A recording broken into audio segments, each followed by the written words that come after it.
আসসালামু আলাইকুম রহমতুল্লাহি ওয়া বারাকাতুহু।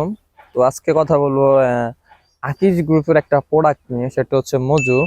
তো যেখানে ফিলিস্তিনের লোগো দিয়ে প্রতি বোতলে 1 টাকা করে দেওয়া হচ্ছে।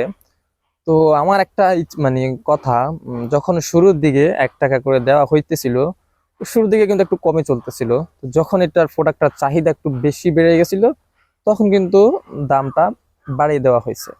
তো সেটা কেন করছে তারাই ভালো জানে। কি প্রোডাক্টের জিনিসপত্রের দাম বাড়ার কারণে, নাকি জাস্ট ওদের ব্যবসা খাতিরে, এটা কিন্তু সাধারণ জনগণ জানে না। তো সেক্ষেত্রে যদি দেখা যায় সে আপনার কোকা কোলা, শুধুমাত্র কোকা কোলাটাই কি মানে কালো যে ওদের ফ্লেভার, ওইটাতেই শুধু কি মানুষ বয়কট করে নাই। আপনার কোকা কোলার যত ইসরায়েলি যত প্রোডাক্ট আছে সবগুলাকেই বাংলাদেশ, বাংলাদেশ না মানে মানুষ, সাধারণ মানুষ বয়কট করছে। তো সেই হিসেবে বলতে গেলে আগিস কোম্পানি শুধুমাত্র একটা প্রোডাক্টেই, যে শুধু মজুতেই শুধু কি 1 টাকা করে তুলতেছে। আর বাকি যে ওদের প্রোডাক্ট আরো বিভিন্ন লেমনের আছে, তারপর আরো অনেক প্রোডাক্ট আছে, অরেঞ্জেরও আছে, পানি পানি আইটেম। তো ওইখানে কিন্তু ওরা এই যে লোগোটা বসাই নাই, ওইখান থেকে ওরা কিন্তু কিছু দিচ্ছে না, শুধু জাস্ট মজুদ থেকে যত ইনকাম হচ্ছে তার জাস্ট 1 টাকা, 1 টাকাই দিচ্ছে।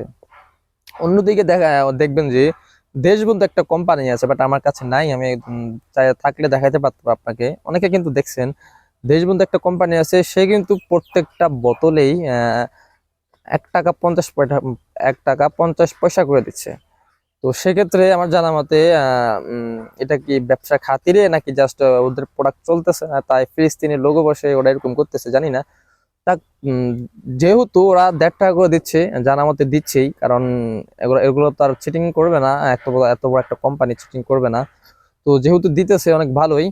বাট আমার এই জিনিসটা, দেশবন্ধুর একটা জিনিস ভালো লাগছে কি, সেটা হচ্ছে ওদের প্রত্যেকটা বোতলেই লেমন, অরেঞ্জ, তারপর হচ্ছে ওদের যে কালো ড্রিঙ্কসটা আছে সবগুলাতেই 1 টাকা 50 পয়সা করে সিল বসানো আছে। বাট কি এই জিনিসটা কিন্তু মজুর নাই, এই জিনিসটা কিন্তু মজুর নাই। মজুর জাস্ট শুধুমাত্র এই যে কালো পানিটা ওইটাতে আছে, আর অন্য কোনো পানিতে নাই। তো আমি মনে করি ওদের যে অন্য কোনো প্রোডাক্ট আছে আকিস কোম্পানির, সেই কিন্তু অনেক বড় কোম্পানি। তো দেশবন্ধু কিন্তু তার থেকে অনেক ছোট। তো সেই হিসাবে আকিস কোম্পানি উচিত ছিল তার প্রত্যেকটা প্রোডাক্টেই দেওয়া উচিত ছিল আহ, এই যে ফিলিস্তিনের পতাকাটা বসিয়ে, লোগোটা বসিয়ে টাকা নির্ধারণ করা, সেটা উচিত ছিল। তো যাই হোক, শেষে অবশ্যই কথা বলবো, যারা মজুদ দিতেছে ভালো কথা, দেশবন্ধু দিতেছে বাট একটু বেশি দিতেছে, ভালো কথা, সেটা আরো ভালো। তো আমার মনে হয় ফিলিস্তিনের, ধরো আপনাদের ইসরায়েলের প্রোডাক্ট কিন্তু এই দুইটা না, যে শুধু পানি আইটেম না, আরো অনেক বিভিন্ন প্রোডাক্ট আছে, অনেক প্রোডাক্ট আছে, হাজার হাজার প্রোডাক্ট।